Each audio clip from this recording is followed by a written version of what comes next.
Hi, I'm Anjali Verma. I belong to Allahabad and the Kayasth family, and I'm an HR professional, and I have been into HR profession for past 25 years, and I love to cook and food. I'm a big foodie, and I run a food page also on Facebook, and I've got about few friends over there who share their recipes there. Do watch neighborhood flicks, and if you want to feature yourself, please do mention and like the channel.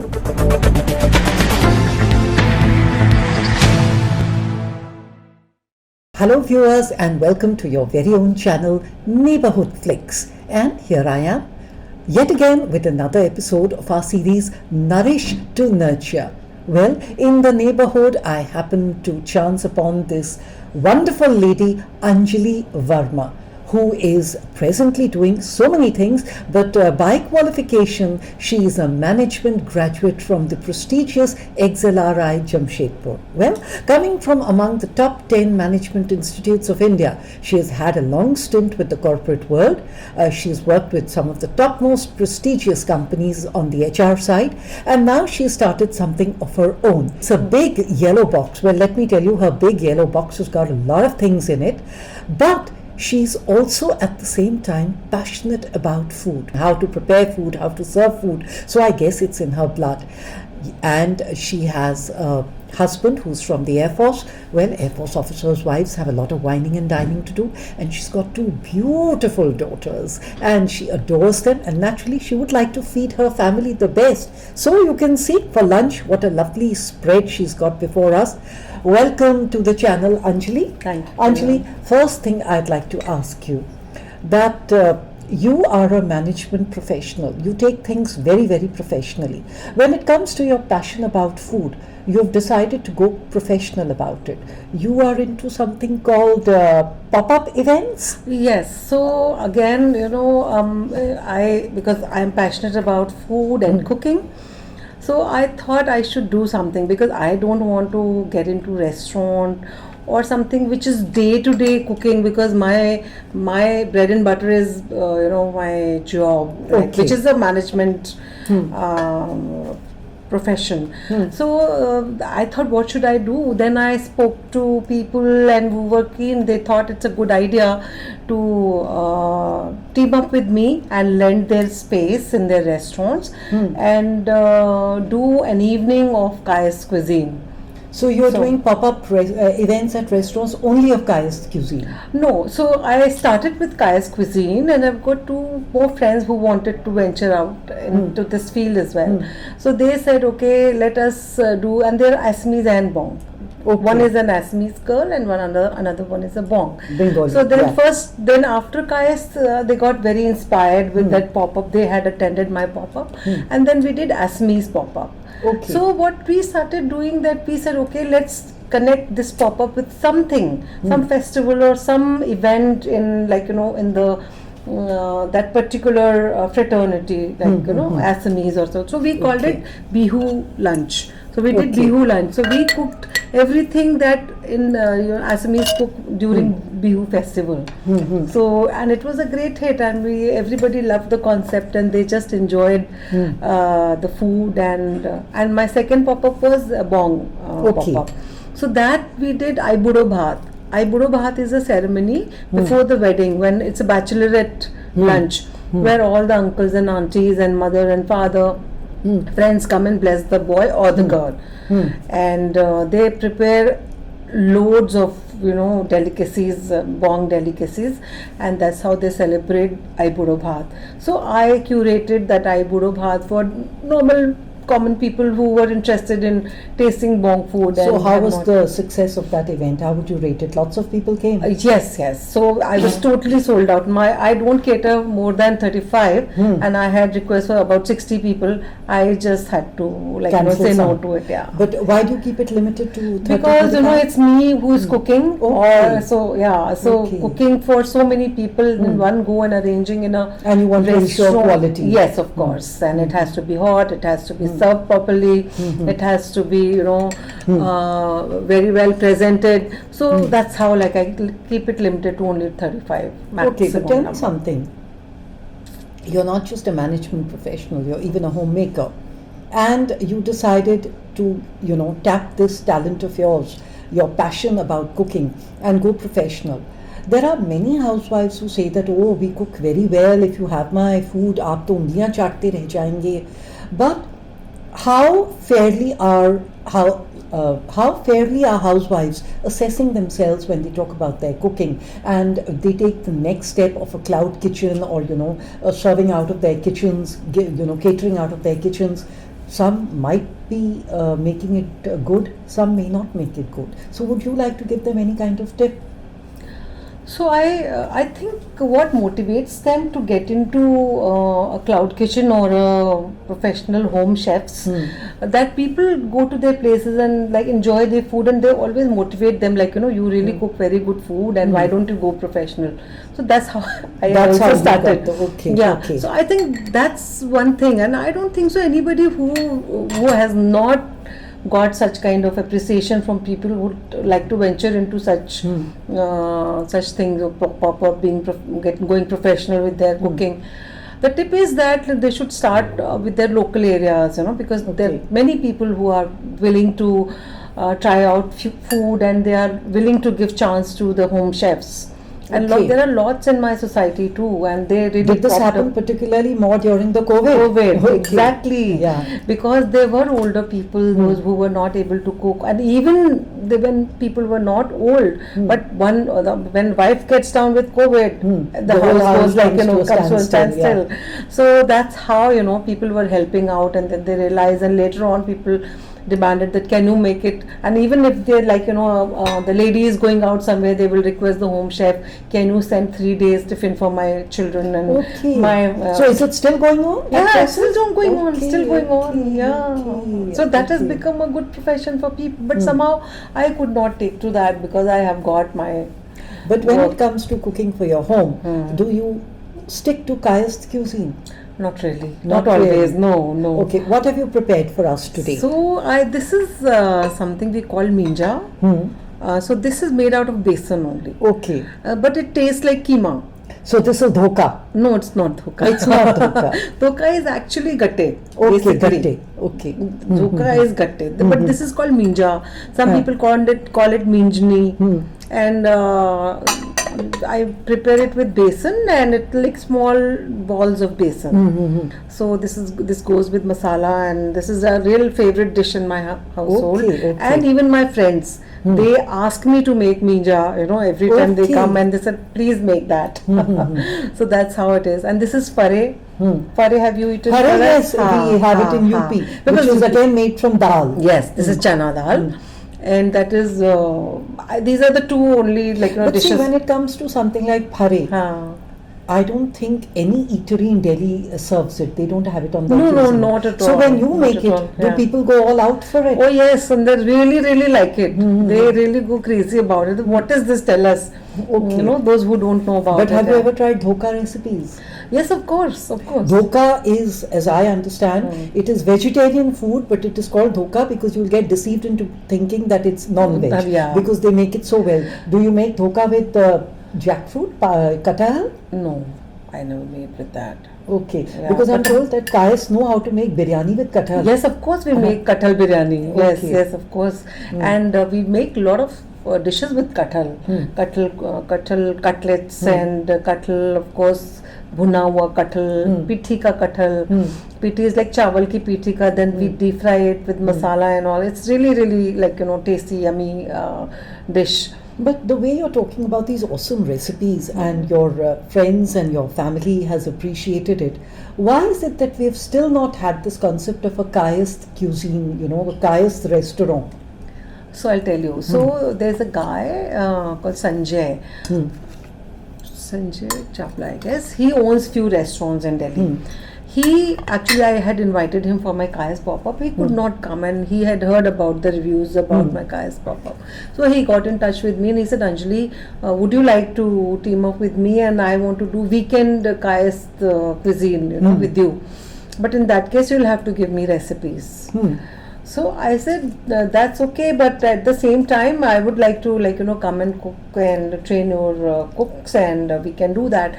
And he seemed very keen, and he said many people do not know about Kayasth cuisine. But later on I think there was some issue, he got busy with that. So people are thinking about it, because people do not see such recipes or such food in the restaurants. But I don't know, there must be some apprehension or something, and that's why these pop-ups are Because really do you booming. think that the Delhi culture or the North Indian culture has got stuck at chola bhatura and biryani and South Indian, and they are not ready to explore the other regions of North India? So I would not say that all of them are like this. 20 to 25% people are there who really want to explore different cuisines and different kind of recipes, and they are very keen to know what kind of ingredients go into that kind of food. And maybe they belong to a class where they can go out and experiment with food, and they look for such places where they can get such food. But majority, yes, people Would like are to stick to the tried and tested. they will just go blindly and go and have butter paneer masala and butter chicken and naan and come back, kind of a thing. However, I think in cities like Bangalore and Pune, people are more experimental, and I saw many restaurants like Malaysian restaurants also over there, and they are still going on. I have never seen a Malaysian restaurant in Delhi. I think there was one which opened in Gurgaon and which closed down also. Okay, So alright. people maybe are they are so much into, as you rightly said, that they want to just go to whatever is there and come back. Okay, which is a safe Tried bet. and tested, yeah. Tried and tested. Yeah. Anjali, which city do you belong to? I don't think you're originally from Gurgaon. No, I'm from Allahabad. You're from I'm a Allahabad. UPite. Yeah. Okay. In Allahabad, was it there that your passion for cooking started? Yes, very much, because my mom was an excellent cook, and she Okay. would make all the effort to make every dish. Kaya's dishes are not quick to make. They take a lot of time, because lots of masalas go in, a lot of bhunoing goes in and into it, and lots of preparation goes into it, and she would gladly do it, and that's how I got it from her. Okay. Yeah. But when you were having a full-time job in the corporate world, did you find time to make these kind of dishes? Yes, so whenever I invited my friends, of course I would make it. On Sundays I would make minja, or sometimes I'll make kattal biryani, I'll make rasaje. Have you heard of rasaje? There is a saje, karayal. There are so many very Kayas things we should make at home. Have you thought of compiling these recipes? I find, maybe I've been thinking about Anjali is it. a food blogger of a kind. I mean, if not a blog of hers, she regularly puts her posts on social media where she proudly flaunts her spread. Excuse me, the dal was so tasty. And Anjali, it's not just Kayasth cuisine, but you are experimenting with a lot of other cuisines for your family. Tell us something about that. So my family is very fond of Pan-Asian food. So we keep trying recipes from China. Maybe you can say Chinese food really excites us. And Japanese, I have never ventured into sushi and all. But a fusion of sauces and different kind of variety of chilies we try, and how to infuse into our normal noodles or rice dishes, and making chicken, that we keep doing. Okay. Yeah. But one thing I want to ask you, when you prepare for a special meal, do you have almost everything there well stocked in your kitchen, or do you work backward, that first you decide the recipe and then go to the market and buy those things? And what advice would you like to give to people that at any given point of time, these are the essential things they must have in their kitchen if they do want to experiment with recipes? So in our household, because even my daughters are very fond of food. Okay. So my kitchen and fridge, they are always well stocked. Okay. There's nothing that is not there, except the non-vegetarian, that we need to procure fresh every day. But all the spices are there. Mostly all the sauces you will get in my house, and all the masalas, even the dry powders and everything you will get, almost. unless and until it's something else I'm planning to cook. Even you will get South Indian Mangalorean masalas in my house, Okay. which are all stocked up, like ghee roast. If you name it ghee roast, name you chicken sukha, everything you will find. Even South Indian masalas, everything is in my house. But as you're saying, for advice for people, working backward is the way to That's do. the way to go. Yeah, that's the thing. Because when I did my first pop-up, Kiran, that was so much of work. But then I had planned it very, very well in advance. I started working a week back. Okay. Because as I told you, Kayasth cuisine is not easy to make. It requires a lot of effort, lot of preparation. Even this minja. This minja is not like making this masala and doing it. I have to do besan, and besan is done in a very particular way. You have to sprinkle water and keep making little small rolls, and then you roast them and then put them in the masala. So I had to plan, and it was 7 days I had to work. Oh my God. Yeah, keeping chutneys ready, But, keeping dry masala ready. If you worked so hard 7 days in advance and you spent hours preparing everything, did you manage to make enough profit, or you were doing it for passion? Profit was quite okay. Okay, quite quite okay. okay. Quite okay in the sense it was break even, and I earned a little more, and which was happiness. But you would still like to stick to pop-up events. even But then. do you have to reach out to the restaurants for these, or they come to you? No, I have to reach out to them because I'm not doing it very regularly. Okay. But I am planning a different kind of a thing related to food, which will be kind of food tourism. So in that I want to tie up with home chefs who are also willing to invite people to their homes. Like I am one person, when I go to another city, I really want to see the household of that local place and also taste the food that they cook in their daily this thing, or in their festivals, because that you will not get in the restaurants. You won't. So I really want to try that, and there are many people like me, those who want to, because I went to Vietnam, and that is where we had taken some packages where they took us to people's homes, and then they prepared something which I never got in the restaurants.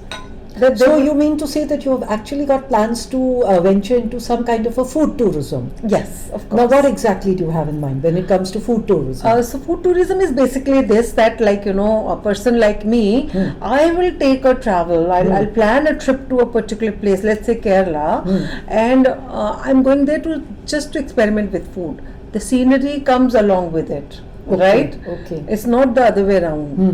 And I'm going to see Kerala and eat food whatever is available. No, I want to go to a place where I can really experiment or eat their exquisite food and then see the scenery also.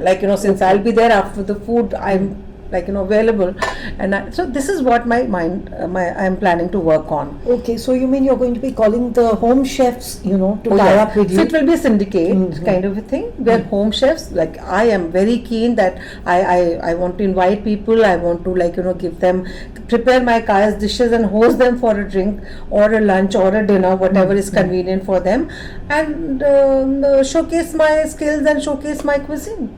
Great. Well, let's hope Yeah. your food tourism venture takes off very well, and a lot many more people come to your house. So till she's preparing for that, here we are gorging on her awesome paras and this wonderful, which dal is it, Anjali? This is chana dal. This is awesome chana dal, but made in the most unusual way. I haven't tasted any chana dal like that. Okay. इसको अच्छे से गलाया है. हाँ, बिल्कुल, And it must have taken time. So thank you, dear viewers, for watching this edition of Neighborhood Flicks, Nourish to Nurture, in which we had with us Anjali Verma, who is a management professional and now turning her passion into profession, and that is food. If you've liked this episode, please do click the like button, and also please do subscribe to our channel. If you wish to feature on our channel, please don't hesitate, leave a comment below. We'll get in touch with you. Until the next episode, this is goodbye. Thank you.